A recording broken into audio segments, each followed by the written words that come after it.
Assalamualaikum warahmatullahi wabarakatuh. Perkenalkan, nama saya Habibullah dengan NIM 2316030168. Baiklah, saya akan melanjutkan soal 2 dari soal 1 sebelumnya.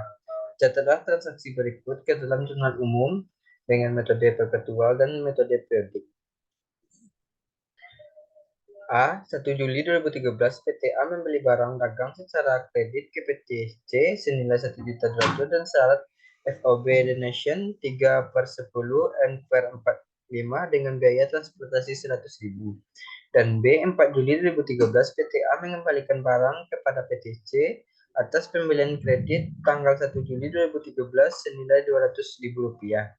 Dan C. 8 Juli 2013 PT A menjual barang dengan secara kredit ke PT X senilai 12.500.000 syarat FOB CP poin 2/10 dan N/30 dengan biaya transportasi sebesar 120.000. Harga pokok penjualan barang yang dijual sebesar 7.500.000. Dan D. 10 Juli 2013 PT A membayar pelunasan atas pembelian barang dengan PT C tanggal 1 Juli 2013. Dan E. 15 Juli 2013 PT X mengembalikan barang dari pembelian kredit tanggal 8 Juli senilai 1.330.000 untuk harga pokok penjualan sebesar 600.000. Dan F. 22 Juli 2013 PT A menerima pembayaran dari PT X untuk penjualan tanggal 8 Juli. Dan G. 23 Juli 2013 PT A menjual barang dagang secara kredit ke PT C senilai 9 juta syarat FOB Donation 3/10 dan N3/30 dengan biaya transportasi sebesar 100.000. Harga pokok barang yang dijual sebesar 5 juta dan H.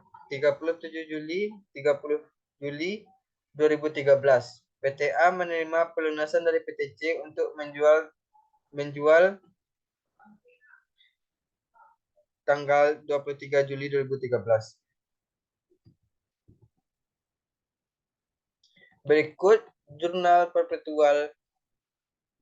Pada tanggal 1 Juli 2023, persediaan barang dagang terletak pada debit seharga 1.200.000 dan utang dagang pada kredit 1.200.000.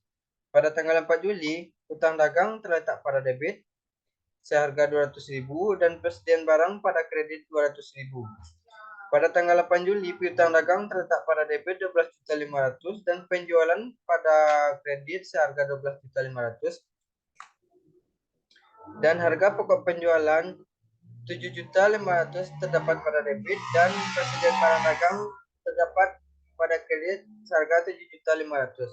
Pada tanggal 10 Juli, terdapat utang dagang pada debit seharga 1 juta dan kas pada kredit seharga 970.000 dan persediaan barang dagang terletak pada kredit 30.000.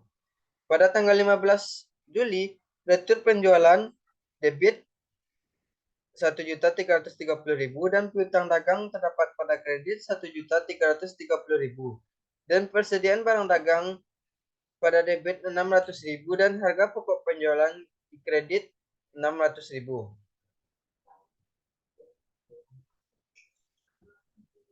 Pada tanggal 22 Juli, terdapat kas pada debit 11.170.000 dan piutang dagang terdapat pada kredit 11.170.000 rupiah.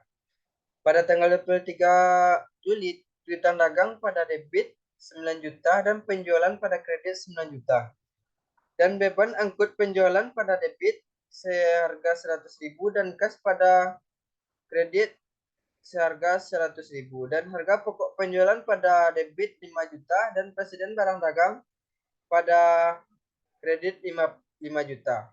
Pada tanggal 30 Juli, potongan penjualan terdapat pada debit 270.000 dan kas pada debit 873.000 dan piutang dagang pada kredit 9 juta.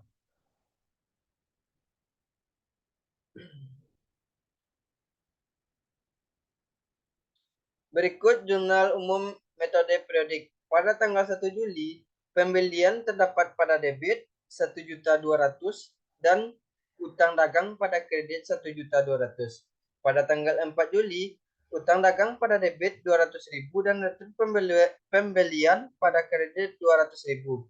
Pada tanggal 8 Juli, piutang dagang terletak pada debit sebesar 12.500.000 dan penjualan terletak pada kredit 12.500.000. Pada tanggal 10 Juli, utang dagang pada debit sebesar 1 juta dan kas pada kredit sebesar 970.000 rupiah. Diskon pembelian terletak pada kredit sebesar 30.000 rupiah. Pada tanggal 15 Juli, retur penjualan pada debit sebesar 1.330.000 dan piutang dagang pada kredit 1.330.000. Pada tanggal 22 Juli, terdapat kas pada debit 11.170.000 dan piutang dagang pada kredit sebesar 11.170.000. Pada tanggal 23 Juli, terdapat piutang dagang pada debit 9 juta dan penjualannya terdapat pada kredit 9 juta. Dan beban angkut penjualannya terletak pada debit sebesar 100.000 dan kas pada kredit sebesar 100.000.